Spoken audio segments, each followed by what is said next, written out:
Guys, welcome back to my YouTube channel. तो आज हम पोस्ट सीरीज को फिर से कंटिन्यू करने जा रहे हैं। अगर आपने प्रीवियस चैप्टर्स की एक्सप्लेनेशन नहीं देखी है तो आप देख सकते हो, प्लेलिस्ट में अवेलेबल, लिंक डिस्क्रिप्शन में भी है, तो आप डायरेक्ट वहाँ पे क्लिक करके देख सकते हो। तो जैसे कि हमने प्रीवियस चैप्टर में देखा था, एल्डर हुआंग जो होता है वो अपने क्यूटीज को फॉर्म करता है अपनी एनर्जी से और लूजेंग की तरफ भेज देता है। पर लूजेंग अपनी डिमोनिक एनर्जी से जो होता है वो क्यूटीज को अपने डिमोनिक क्यूटी में कन्वर्ट कर देता है और एल्डर हुआंग की क्यूटी के खिलाफ भेज देता है लड़ने के लिए। तो चैप्टर नंबर 24 की स्टार्टिंग होती है। लूजेंग ने एक क्यूटी को तो अपना बनाए रखा होता है, तो लूजेंग सोच रहा होता है कि जो एनर्जी है थोरिंग फिनिक्स क्रिस्टल की, क्या मैं उसको क्यूटीज के ऊपर भी यूज कर सकता हूँ। तो फिर लूजेंग अपने पंच को फॉर्म कर देता है और बोलता है कि चलो ट्राई करते हैं, और एक क्यूटी को अपना डिमोनिक क्यूटी में कन्वर्ट कर देता है और उस पे क्रिस्टल की पावर को ट्राई करने लग पड़ता है। तो जो क्यूटी होता है वो इतना ज्यादा फास्ट मूव करता है कि पीछे जिगजैग लाइन एक शो होती है ब्लर में। तो जो एक इंसान होता है वो बोल रहा होता है कि कैसे पॉसिबल है, ये कैसे हो सकता है। एल्डर हुआंग भी बोल रहा होता है मुझे भी नहीं पता ये, और मेरे को कैसे पता होगा ये चीज, मैं सिर्फ यही चाहता हूँ इस बच्चे को मारना। तो एक मेंबर बोल रहा होता है 7 गेट फैमिलीज में से कि हम नहीं कर सकते, अगर हम अटैक करेंगे उसके ऊपर तो हम अट्रैक्ट कर लेंगे अटेंशन को जाइंट पपेट्स का, और वो हमारे ऊपर अटैक कर देंगे। फिर हमारे जो भी प्रीवियस एफर्ट्स थे इस इमॉर्टल मैंशन में वो सब वेस्ट हो जाएंगे। फिर वो लड़की बोल रही होती है कि तुम क्या बोल रहे हो कि हम एक हाफ स्टेप इनिशिएट एलम के बच्चे को भी नहीं हरा सकते हैं। चलो मैं वाफ करती हूँ और तुम सभी की स्पीड को इंक्रीज करती हूँ, फिर हम साथ में इसको मार देंगे। फिर वो लड़की टेल्समैन क्रिएट करती है अपनी एनर्जी से और वो सभी जो होते हैं मेंबर 7 गेट फैमिलीज में से उनके सिर के ऊपर चले जाता है और वो उन सभी की स्पीड को इंक्रीज कर देता है। वो सभी भाग के लूजेंग की तरफ आ रहे होते हैं। लूजेंग हंसते हुए बोल रहा होता है कि तुम गाइस के तुम मेरे लिए वेट कर रहे थे। लूजेंग के साथ में उसका क्यूटी भी खड़ा होता है। एक डिस्पल बोल रहा होता है कि अगर मैं होता तुम्हारी जगह तो मैं ऐसे हंस नहीं रहा होता अभी। तो एल्डर हुआंग बोल रहा होता है हमें कुछ फर्क नहीं पड़ता कि हम फोर्सेस ज्वाइन कर रहे हैं एक हाफ स्टेप इनिशिएट एलम के बच्चे को मारने के लिए। तो लूजेंग बोलता है रुको, तुम क्या सोच रहे हो, मैंने कुछ प्रिपरेशन की है, मेरे पास तुम्हारे लिए एक सरप्राइज है। फिर एल्डर हुआंग बोलता है मेरा क्यूटी। लूजेंग बोलता है हाँ, जब मैंने अपने क्यूटी को बफ किया था ब्लैक क्यूटी को, तो मैंने उसको वो पीछे आउटर एरिया में छोड़ दिया है। अगर तुम मुझ पे अटैक करोगे तो मैं उसे यूज करूंगा जाइंट पेपेट्स को यहाँ पे लाने के लिए। अगर मुझे पता और मैं अगर ऐसा करूंगा तो तुम्हारे प्रीवियस सारे एफर्ट्स है वो वेस्ट हो जाएंगे। एल्डर हुआंग बोलते हैं कि तुम्हारी इतनी हिम्मत। फिर वो लड़की बोल रही होती है कि ये कितना ज्यादा बदतमीज और तेज है। फिर वो लड़की बोलती है ठीक है, अगर तुम बार्गेन करने चाहते हो तो चलो हम तुम्हें अभी के लिए इग्नोर करते हैं। तो एक डिस्पल बोलते है गाइस वहाँ पे देखो, और वो दिखाता है वहाँ पे और बोलता है कि वो देखो एल्केमेसी पेवेलियन, रिफाइनिंग पेवेलियन और होली स्क्रिप्चर हॉल। वहाँ पे एक जेड प्लेटफॉर्म होता है और आसपास पानी होता है और सामने वो प्लेटफॉर्म होता है। तो डिस्पल वहाँ से भागने लग पड़ता है उस जेड प्लेटफॉर्म से आगे की तरफ, और वहाँ पे बड़ी बड़ी सी गोल्ड फिशेज होती हैं और वो उन डिस्पल्स के ऊपर अटैक कर रही होती हैं और उनको खाने की कोशिश कर रही होती हैं। तो एक डिस्पल जो आगे की तरफ बड़ा होता है वो बड़ी मुश्किल से डोज कर रहा होता है। तो डिस्पल्स आपस में बात कर रहे होते हैं कि वो तो ऊपर की तरफ उड़ पा रही है, ये कैसे हो सकता है। तो एक बोलता है कि बड़ा ज्यादा लेट हो गया, अब इस बंदे को कोई नहीं बचा सकता। फिर वो हवा में होता है तो वो मछली कूदती है उसके ऊपर और 3-4 मछलियां उसे अपने वेट के नीचे दबा के मार देती हैं। 2 डिस्पल्स और होते हैं उस प्लेटफॉर्म के पास ही, वो सोच रहे होते हैं तो बड़ा ज्यादा डरावना है। तो फिर हमें दिखाया जाता है जो वो होती है गोल्ड फिशेज वो डिस्पल्स को चबा रही होती है और उनका खून हवा गिर रहा होता है। लूजेंग भी इस सभी को देख रहा होता है और बाकी एल्डर हुआंग और बाकी जो मेंबर्स होते हैं वो भी सोच रहे होते हैं। फिर एल्डर हुआंग और उसके जो साथी होते हैं वो बोलते हैं कि हम स्काई एलम के कल्टिवेटर तो उड़ के भी जा सकते हैं, चलो लीव करते हैं। फिर वो साथ में उड़ के दूसरी साइड पहुंच जाते हैं और बाकी डिस्पल्स बोल रहे होते हैं कि अगर हम पूरी स्पीड के ऊपर ही ट्राई करें तो हमारे पास चांस है वहाँ पे पहुंचने का, चलो हम ट्राई क्यों नहीं करते और अपनी लाइफ को रिस्क में डालते हैं, एक बार गैम्बल ही लेते हैं। चलो लूजेंग अपने सारे ड्रैगन स्किल्स की पावर को यूज करके आगे की तरफ बढ़ने लग पड़ता है और उसकी तरफ जो होती है वो फिशेज अटैक करने लगी होती है, पर लूजेंग की स्पीड बड़ी ज्यादा फास्ट होती है। पीछे से डिस्पल बोल रहे होते हैं चलो देखते हैं बच्चा कैसे डील करता है इसको, और वो हंसते हुए बोल रहे होते हैं तो पक्का ही मर जाएगा। तो एक फिश बिल्कुल लूजेंग के सामने आ गई होती है। लूजेंग जंप कर लेता है और बच जाता है, पर एक जो फिश होती है वो मुंह खोल के लूजेंग की तरफ आ रही होती है। पर फिर लूजेंग अपना सोरिंग फोनिक्स क्रिस्टल को यूज करता है और वहाँ से बड़ी स्पीड से उन फिशेस के ऊपर जंप करके पूल के पार अल्टर पे आ जाता है, जहाँ पे बाकी भी पहुंच गए होते हैं जो स्काई एलम के कल्टिवेटर से वो उड़ के पहुंच गए होते हैं वहाँ पे।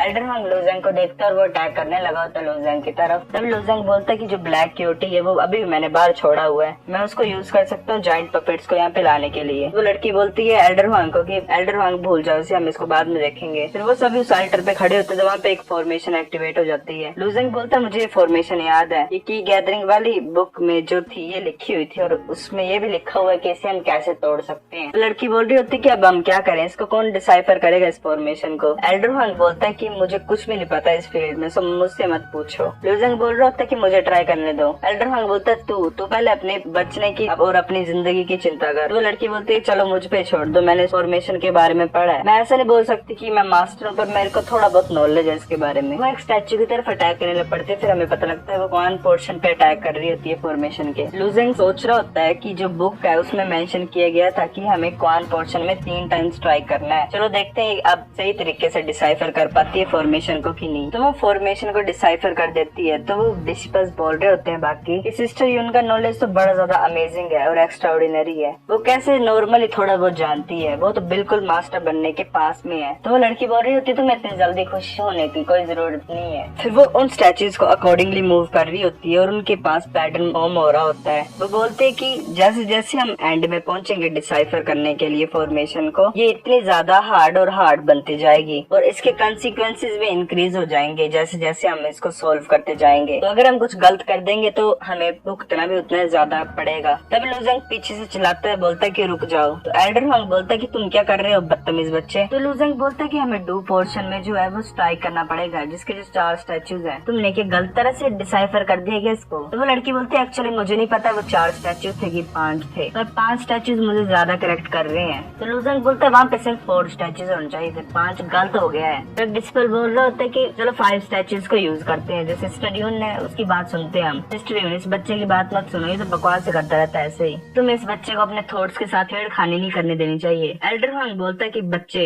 एक भी वर्ड तुमने और बोला तो मैं तुम्हें पक्का ही मार दूंगा इमीडिएटली। वो लड़की होती है वो 5 स्टैचूज को ट्राई कर देती है जिसकी वजह से कुछ इफेक्ट पड़ जाता है गलत उस फॉर्मेशन में और वहाँ पे वर्ड लिखा आता है बैटल टू डेथ। तो डिस्पल्स बोल रहे होते हैं battle to death, in words का क्या मतलब है। ये तो ट्रैप है, हमने पक्का कोई ट्रैप को ट्रिगर कर दिया है। तो फिर थोड़ी सी मूवमेंट होती है जमीन में और सभी हैरान हो जाते हैं। एल्डर वांग भी हैरान हो जाता है। लुजेंग सोच रहा होता है बैटल टू डेथ का तो एक ही मतलब है कि सभी जो पीपल यहाँ पे प्रेजेंट है उनको लड़ना पड़ेगा आपस में और वो सारे पीपल इस फॉर्मेशन से कनेक्टेड होंगे जिससे पता लगा पाएगा कि कौन जिंदा और कौन मर गया। और इस फाइट में सभी को मारना पड़ेगा, सभी बंदों को जो भी प्रेजेंट है। सिर्फ एक बंदा जो होगा वही अलाइव होना चाहिए। फिर जो सभी होते हैं वहाँ पे बंदे वो एक दूसरे की तरफ देख रहे होते हैं। फिर एल्डर वांग अपनी पावर को रिलीज करते हुए बोलता है कि बैटल टू डेथ बच्चे मैं तुम्हें पक्का ही मार दूंगा। पर पीछे से उसकी जो चेस्ट होती है उसमें से तलवार बाहर आ जाती है और वो बड़ा ज्यादा हैरान हो जाता है। तो मैं फिर पता लगता है कि एक मेंबर होता है 7 गेट फैमिली में से, वो उसको मार देता है और बोलता है कि सॉरी, ये जो बैटल टू डेथ है इसका मतलब कि सिर्फ एक ही बंदा जो होगा वो अलाउड होगा सरवाइव करने के लिए